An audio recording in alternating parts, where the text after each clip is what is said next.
Bonjour, dans cette vidéo, nous allons faire un bilan sur les variations et les signes des fonctions à l'aide de courbes ou à l'aide de tableaux. Nous allons travailler sous la forme de questions flash, c'est-à-dire d'automatismes. Je vous propose à chaque fois la question, de mettre en pause si vous avez besoin d'y réfléchir, et moi je passerai ensuite à la correction détaillée. Ici, on vous demande le sens de variation d'une fonction donnée par sa courbe représentative et on vous parle uniquement de l'intervalle de 4. Donc ici, sur mon intervalle de 4, ma fonction, vous voyez que la courbe est en train de descendre, donc ma fonction est décroissante. Ici, on me demande cette fois-ci le signe de ma fonction sur l'intervalle de 4. Alors attention, vous avez tendance à dire décroissante, bah ça va de c'est moins, donc vous mettez un moins pour le signe. Non, non. Là, ici, le fait qu'elle soit croissante ou décroissante n'intervient pas sur le signe. Le signe est donné par le fait que ma courbe soit au-dessus ou en dessous de l'axe des abscisses. C'est-à-dire, est-ce que mes images vont être des nombres positifs ou négatifs. Ici, sur l'intervalle de 4, ma fonction a beau être décroissante, on voit bien qu'elle est au-dessus, au niveau de sa courbe, au-dessus de l'axe des abscisses, donc ma fonction va être positive.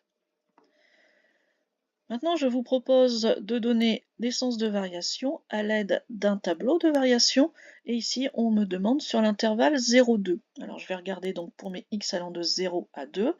Je vois dans mon tableau de variation que ma flèche est en train de monter, donc ma fonction est croissante. Si par contre maintenant on me parle du signe de ma fonction, sur l'intervalle 0, 2, je regarde mes valeurs cette fois-ci. Au niveau de 0, je suis à moins 2, et au niveau de 2, je suis à 0. Donc pendant tout mon intervalle 0, 2, je suis dans des valeurs négatives.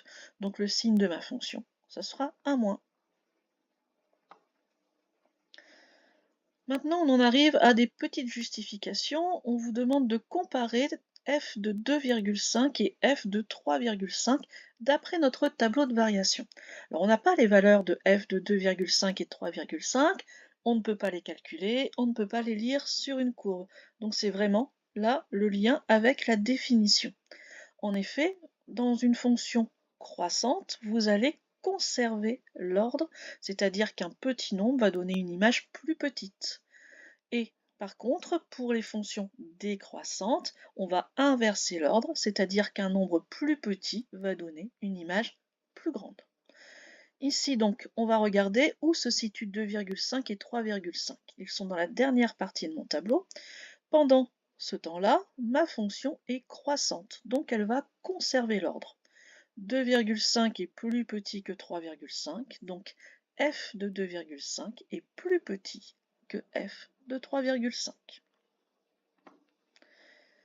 Si maintenant je parle de moins 1 et de moins 0,5, ils sont tous les deux dans l'intervalle moins de 0. À nouveau, je n'ai aucune indication sur leur valeur, simplement je vois que ma fonction est décroissante, donc elle va inverser l'ordre par rapport aux antécédents. Ici donc moins 1 est plus petit que moins 0,5, donc f de moins 1 va être plus grand que f de moins 0,5. On a bien l'inversion de l'ordre.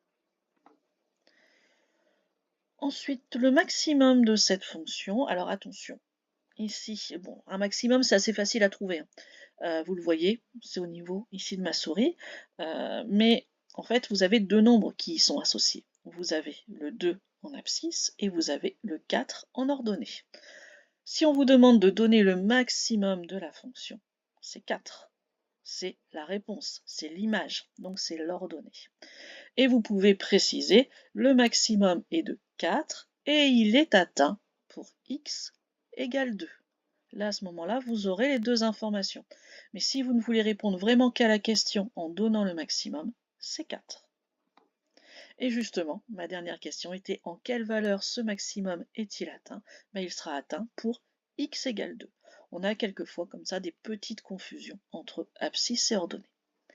Voilà pour les variations et les signes de fonction, donc rien de très compliqué, mais il faut quand même faire un petit peu attention, ne pas mélanger justement les variations qui sont croissantes et décroissantes et qui sont donnés sous la forme de flèches dans les tableaux, et les signes qui sont donc sous la forme positive ou négative, donc avec des plus et des moins dans les tableaux, et qui sont liés uniquement à la hauteur de la courbe par rapport à notre axe des abscisses.